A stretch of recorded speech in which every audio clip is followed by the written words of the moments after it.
Hello friends, welcome back to the channel. हम यहाँ discuss कर रहे थे मॉडर्न हिस्ट्री को जो कि एनसीईआरटी पर बेस्ड है। हम मॉडर्न हिस्ट्री से रिलेटेड हर एक टॉपिक को अच्छे से इलेबोरेट करके आपको एक्सप्लेन किए हुए हैं।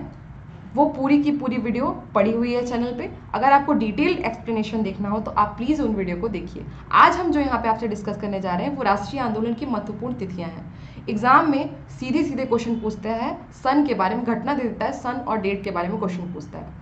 तो अगर आपको डिटेल एक्सप्लेनेशन जानना हो तो आप उन वीडियोस को देखिए। लेकिन आज मैं जो यहाँ पे वीडियो लेकर के आपके लिए आई हूँ उसमें सिर्फ मैं आपको तिथियाँ बताऊंगी महत्वपूर्ण। और ये जो डेट्स होंगी, सन होगा, ये क्रमवार चलेगा, सीरियल वाइज है ये। तो चलिए शुरू करते हैं। भारतीय राष्ट्रीय आंदोलन में सबसे पहली घटना कौन थी? भारतीय राष्ट्रीय कांग्रेस की स्थापना। भारतीय राष्ट्रीय कांग्रेस की स्थापना कब हुई थी? 1885 में।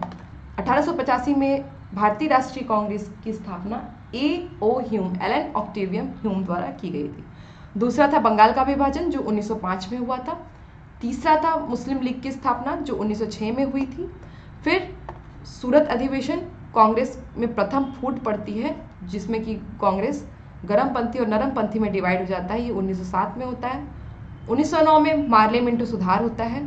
फिर ब्रिटिश साम्राज्य का दिल्ली दरबार लगता है 1911 में। 1916 में सेकेंड वर्ल्ड वार के दौरान मैंने आपको बताया था कि होम रूल लीग का गठन हुआ था। ये बाल गंगाधर तिलक और एनी बेसेंट द्वारा हुआ था। 1917 में गांधी जी द्वारा प्रथम सत्याग्रह चंपारण बिहार में किया गया था। इसको चंपारण सत्याग्रह के नाम से जानते थे। फिर 1919 में एक अधिनियम आता है, रॉलेट अधिनियम, जिसको कि काला कानून भी बोला गया, जिसमें शक के आधार पर गिरफ्तारी का कानून था। ये 1919 में आया था। फिर जलियांवाला बाग हत्याकांड होता है 13 अप्रैल 1919 को। ये क्वेश्चन एग्जाम में पूछ लेता है 13 अप्रैल को हुआ था, 16 अप्रैल को कंफ्यूज करने के लिए। तो जलियांवाला बाग हत्याकांड कब हुआ था? 13 अप्रैल 1919 को हुआ था। फिर आता है खिलाफत आंदोलन जो 1920 में स्टार्ट हुआ था। इसी आंदोलन के दौरान मुस्लिम भी भारतीय राष्ट्रीय आंदोलन से जुड़ गए थे। फिर आती है असहयोग आंदोलन की बारी। ये 1920 से 1922 में गांधी जी द्वारा शुरू किया गया था। चौरी चौरा कांड 5 फरवरी 1922 में हुआ था। स्वराज पार्टी का गठन 1923 में हुआ था। किसके द्वारा? मोतीलाल नेहरू और चित्तरंजन दास के द्वारा हुआ था। फिर साइमन कमीशन की नियुक्ति 1927 में होती है, लेकिन साइमन कमीशन का भारत आगमन 1928 में हुआ था। ये मैंने आपको बताया था कि ये भारत का पॉलिटिकल कैरियर डिसाइड करने आया था साइमन कमीशन। उसके बाद भगत सिंह द्वारा असेंबली में बम फेंका जाता है। ये 1929 की घटना होती है। भगत सिंह और उनके कुछ साथियों द्वारा असेंबली में बम फेंका जाता है। कांग्रेस द्वारा पूर्ण स्वराज की मांग 1929 में होती है और सविनय अवज्ञा आंदोलन 1930 में होता है। 3 गोलमेज सम्मेलन होते हैं लंदन में, मैंने आपको उसके बारे में वीडियोस में डिस्कस किया है।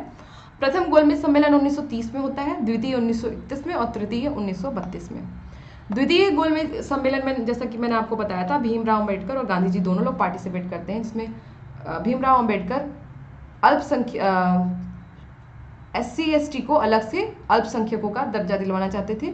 इसी को लेकर के सांप्रदायिक पंचायत की घोषणा अंग्रेजों द्वारा होती है 1923 में। फिर पूना पैक्ट होता है 1923 में। मैंने आपको पहले बताया कि पूना पैक्ट किसके किसके बीच में हुआ था, तो पूना पैक्ट भीमराव अम्बेडकर और महात्मा गांधी के बीच में हुआ था।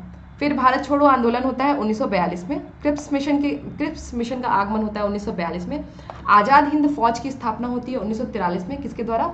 सुभाष चंद्र बोस द्वारा आज़ाद हिंद की फौज की स्थापना 1943 में होती है। कैबिनेट मिशन का आगमन होता है 1946 में।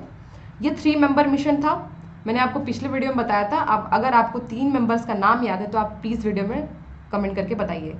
फिर होती है माउंटबेटन योजना, आती है 3 जून 1947 को, जो कि भारत का विभाजन करती है भारत और पाकिस्तान में। फिर भारतीय स्वतंत्रता प्राप्ति आपको तो पता ही होगा, 15 अगस्त 1947। फिर महात्मा गांधी की हत्या होती है 30 जनवरी 1948 को, जो कि नाथूराम गोडसे द्वारा होती है। फिर भारतीय गणतंत्र का गठन 25 जनवरी 1950 को हो जाता है। तो ये थी महत्वपूर्ण तिथियां राष्ट्रीय आंदोलन से। ये बहुत ही एक इम्पॉर्टेंट टॉपिक है एग्जाम के पॉइंट ऑफ व्यू से। ये आप अपनी कॉपी में एकदम अच्छे से इसको लिख लीजिए, क्योंकि ये आपको ऐसी वीडियो एकदम क्रम वाइज नहीं मिलेगी। तो आप इसको प्लीज़ आप इसको नोट करिए, क्योंकि ये बहुत इंपॉर्टेंट टॉपिक हो जाता है एग्जाम के पॉइंट ऑफ व्यू से। अगर आपको वीडियो पसंद आई है तो प्लीज़ लाइक करें और कमेंट करके मुझे ये बताते रहें कि आपको ये मेरी वीडियोस कैसी लग रही हैं, और अगर आपको किस किस टॉपिक पे वीडियो चाहिए ये भी आप मुझे कमेंट सेक्शन में कमेंट करके बता सकते हैं। तो तब तक के लिए आप वीडियो को देखते रहिए, चैनल को सब्सक्राइब करिए। Thank you so much.